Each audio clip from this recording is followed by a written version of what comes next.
The naked man shoved Amy against a tree. She watched as the large panther became a nude woman right before her eyes. It was all real, Amy thought. Tobias was real, and the beasts were real. And she was going to die. With thorny vines and sturdy roots, the woman helped fasten Amy to the tree. Hot tears streamed down her filthy cheeks. Strands of stray hair obscured her sight, as if she really cared to look upon the monsters anyhow. It had all been true. The bad vibes Sherry felt, Cinder's ravings about a coming war, and all of Tobias's warnings. This man and woman, they were the beasts. Determined to keep her fear hidden, she steadied her voice, forced herself to stop sobbing.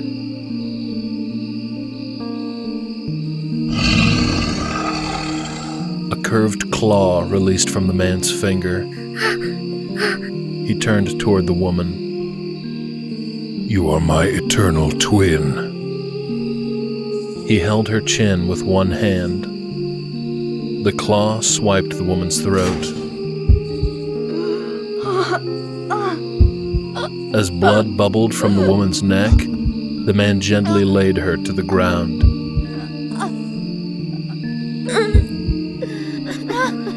He dug into her bare chest and ripped the stone from her.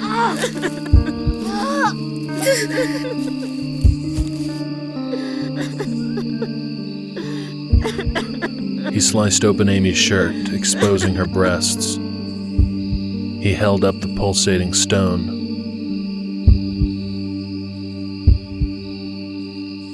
My eternal twin soul shall live forever inside you.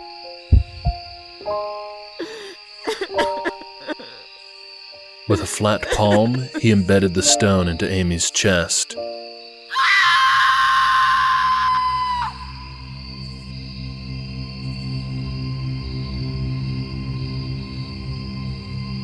A scream penetrated the woods and echoed around Atticus. I am too late. Hellhorns. Pausing, he closed his eyes, opening his senses and his mind. He inhaled a deep breath and let it out. Both in advantage and disadvantage, the Paladin and Geminus races could sense one another when in close proximity. A strange scent tainted the air. The Geminus was close. And the closer he got to the Geminus, the tighter his vibrating aura constricted.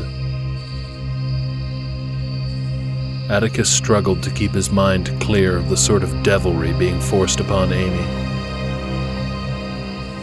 From the sound of her horrific cries, she would not last much longer. Atticus shouldered his way through a wall of thorn-ridden shrubbery. There the beast stood, only a few yards away. A woman's body lay on the ground at his feet, and Amy was bound to a tree. Her head wobbled from side to side, as if she had no control over the movement.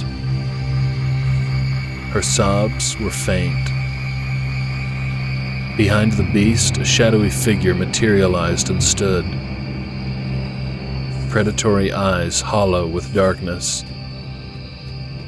Savage black mane framed its barbaric physique and face.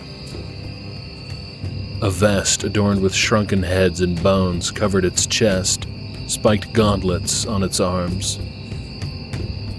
Its matted fur glistened wetly with... what? Atticus wondered. Some sort of shiny, sticky substance, as if the creature had bathed in it. Fear gripped Atticus. Unable to move or speak, he watched as the being grew to twice the height of an average man and as broad as a bear. Claws grew from its fingertips. teeth black as graphite stone, elongated, like that of the extinct saber-toothed tiger. In silence, its ominous presence loomed over the Geminus. Small white phantom birds fluttered around the being's shoulders, their song muted.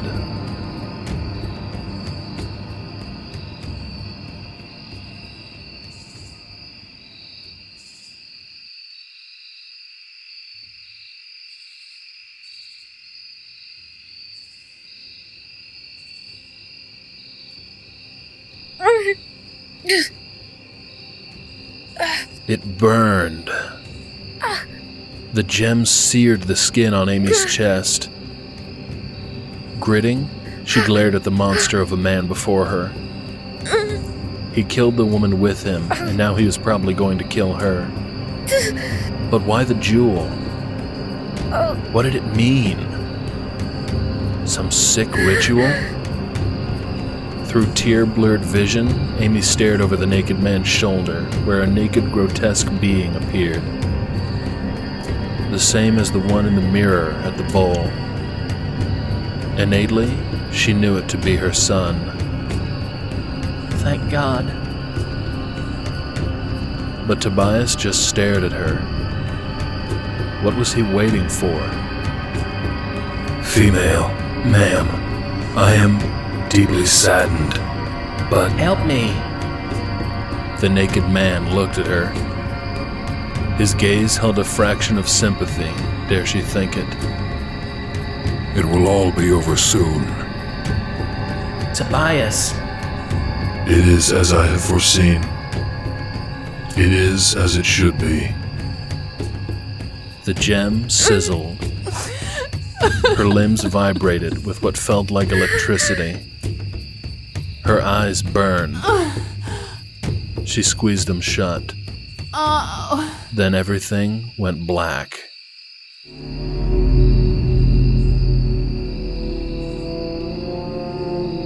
A lump grew in Atticus's throat. He swallowed, lifted his sword high, and charged. A fireball, large enough to swallow a vehicle, sparked from the darkness and took the form of a monstrous skull before engulfing the beast with a crackling chomp.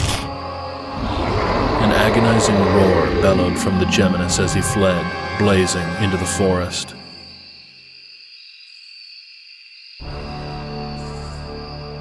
Atticus froze. The forest silenced. The shadowy figure was gone. The beast was gone. The woman's body remained on the ground, and Amy remained bound to the tree. What had happened? Had Atticus somehow unleashed a raw power from within himself? A power capable of obliterating the beast in a fury of holy flames? Do holy flames generally take the form of a demented skull? What was the shadowy visage, that savage, beastly being? He ran to Amy and set to work on freeing her. A strange stone throbbed frenziedly in her chest. It pulsed with a dim bluish light. Atticus sliced the vines and roots securing her to the tree. When he scooped her up, a hand under her back and the other under her knees, blood spilled from her nostrils and streaked her cheek and chin. Her feet and arms dangled as he carried her through the woods. The heat radiating through her clothing told him she was still alive, but burning with fever. Sweat drenched her long blonde hair. Dirt and leaves speckled her long strands.